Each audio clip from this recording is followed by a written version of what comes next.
E aí galera, beleza? Tudo bem com vocês? Meu nome é Marcos Paulo Jeremias, eu sou psicopedagogo aqui da Ensinamente e venho hoje trazer um assunto que eu gosto muito, que é a escrita criativa. Especificamente vamos falar sobre as fanfictions e de como esse vetor criativo pode auxiliar no enriquecimento instrumental das crianças e adolescentes na sua produção de escrita e na leitura. Não esqueça de deixar o like, de ativar o sininho e bora lá!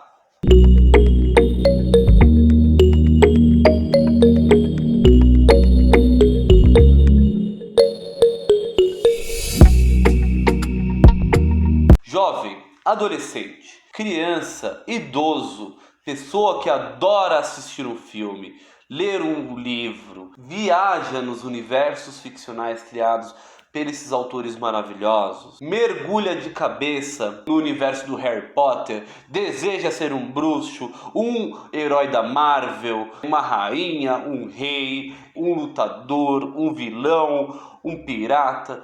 Nós somos rodeados por universos fantásticos. Às vezes a realidade ela é muito opressora. E escrever, falar sobre a realidade, não é algo que é convidativo para o aluno, para o jovem, para o adolescente ou para qualquer idade. Então é importante a gente pensar que a escrita e a leitura elas podem ser trabalhadas, edificadas e construídas, a partir dos universos na qual nós nos identificamos, a partir dos universos que nós gostamos, que nós consumimos. E isso é extremamente saudável. E de que forma, Marcos, que a fanfiction pode servir como fator motivacional na escrita e na leitura? Quando nós consumimos um determinado produto cultural, um determinado produto de mídia, nós já estamos um pouco familiarizados com o processo narrativo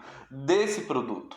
Nós já estamos familiarizados com a construção, o arquétipo dos personagens desse universo. E nós podemos utilizar então essas linguagens já pré-estruturadas como forma para dialogar e confluir as nossas ideias nesse universo que já existe.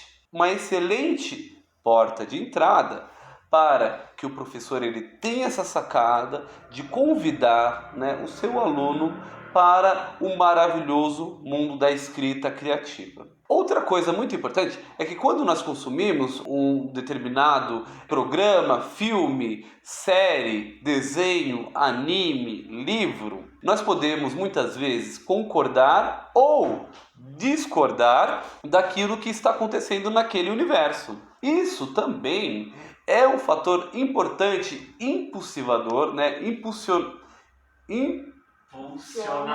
impulsionador para que você tenha essa vontade de alguma forma interferir, dar um bedelho mesmo dentro daquele universo. Não gostei como ele escreveu essa cena, não gostei do par romântico que foi feito nesse filme, não gostei do que aconteceu com esse personagem que eu amava tanto. Então a fanfiction ela existe para você expressar, para você exprimir todas essas frustrações, todas essas vontades, todos esses desejos que ficaram presos e não foram representados pelo universo que você gosta tanto. Então, é muito importante a gente perceber que nós temos sim ferramentas para expor todas essas ideias que maculam na nossa cabeça, todos os nossos sentimentos e emoções que nós temos acerca dos personagens que nós amamos tanto.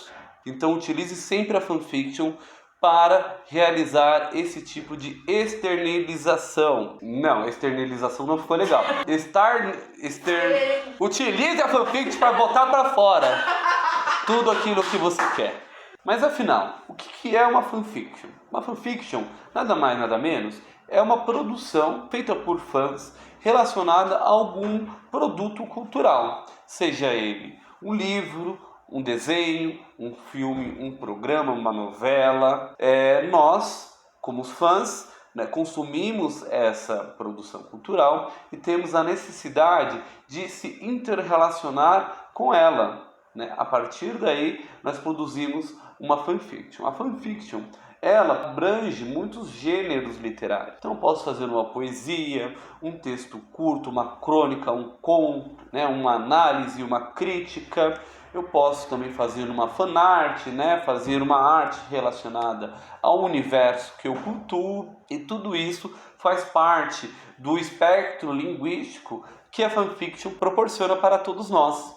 A fanfiction não é um fenômeno contemporâneo, ok? Não é uma coisa do agora. Ela possui, né, uma ancestralidade, vamos dizer assim, né? Ela tem toda uma construção, ela surgiu mesmo na nossa contemporaneidade, na nossa modernidade ocidental, quando, depois da Revolução Industrial, a cultura de massa, né, os jornais, a imprensa, ela se tornou mais popular e mais pessoas puderam ter acesso a produções ficcionais, a universos ficcionais criados por diversos autores. Um grande exemplo disso é o Arthur Conan Doyle, que no final do século XIX começou a publicar, né, seus contos, seus pequenos textos do Sherlock Holmes em jornais periódicos. Dessa maneira, angariando uma legião de fãs, criando um universo particular, uma narrativa específica que engloba um personagem muito peculiar e desta maneira cativando, né,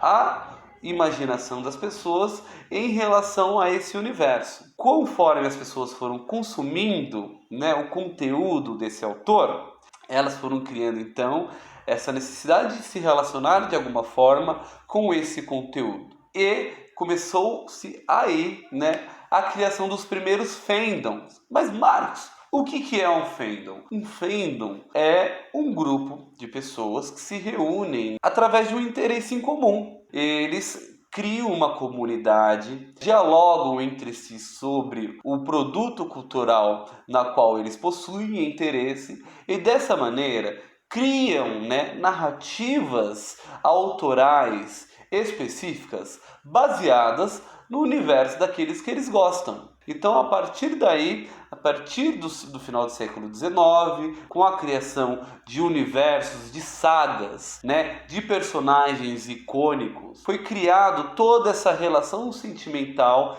entre o autor, o universo que ele cria, e nós, consumidores desse universo. Então, passando um pouco mais para frente, na nossa contemporaneidade, a gente vê que a fanfiction é um produto consumido muito na internet. De fato, a internet ela ajudou muito a separar as barreiras geográficas que existiam anterior a ela. Antigamente, as pessoas elas se comunicavam através de cartas, convenções, reuniões na qual elas compartilhavam as suas opiniões, as suas análises, né, sobre determinada produção. Com a internet, nós vimos essas barreiras elas caírem e o acesso a esse tipo de conteúdo crescer gigantescamente. Então, nós percebemos que ter um olhar para esse universo é muito importante para os nossos alunos, para os nossos discentes, você educador, que trabalha com produção de texto em sala de aula, se preocupa com o letramento do seu aluno, é muito importante você entender que as produções que o seu aluno consome possuem relação direta, né, com a sua motivação na produção escrita. E pode auxiliar muito na elaboração de planos de aula, elaboração de estratégias de ensino que conversem diretamente com a emoção, com o senso de representatividade, com o universo que permeia o imaginário daquela criança, daquele adolescente ou daquele jovem. E sabia que muitas pessoas se tornaram famosas escrevendo fanfiction? Em meados dos anos 2000, Crepúsculo foi uma febre. Muitos fandoms e comunidades foram criadas na internet, cheia de adolescentes apaixonadas por um vampiro e por um lobisomem. Então, na mesma onda dessas adolescentes, uma jovem chamada Erika Leonard James começou a escrever fanfiction sobre Crepúsculo. As fanfictions que ela escrevia e publicava na internet começaram a ter uma dimensão muito grande. Dessa maneira, né, ela estruturalizou depois os seus textos e criou os 50 tons de cinza. É muito interessante a gente perceber que um simples texto em homenagem a uma produção cultuada pode ter outras dimensões e contribuiu muito, né, no enriquecimento literário da autora, permitindo que ela dominasse uma linguagem, criasse o seu próprio universo. Então, nós precisamos dominar essas ferramentas, né, e não ter medo de utilizá-las nos ambientes educacionais. Não ter medo de levar essas ferramentas para a sala de aula, a fim de trazer, né, todas as necessidades psicossociais dos adolescentes, das crianças e dos jovens para a produção escrita, para a produção de escrita criativa. Eu espero poder ter trazido algo legal para vocês, uma informação sobre essa característica tão interessante, né, das narrativas contemporâneas que emergem, né, e que podem nos auxiliar na construção, né, de diferentes sistemas motivacionais da escrita criativa. Então é isso. Não esqueçam de dar um like, já tá bom, né? Então é isso, pessoal. A gente se vê no próximo capítulo, nesse mesmo horário, nesse mesmo canal, para falar mais sobre escrita criativa, utilizando-se de outros temas, ok? Foi um prazer dialogar com vocês e tchau!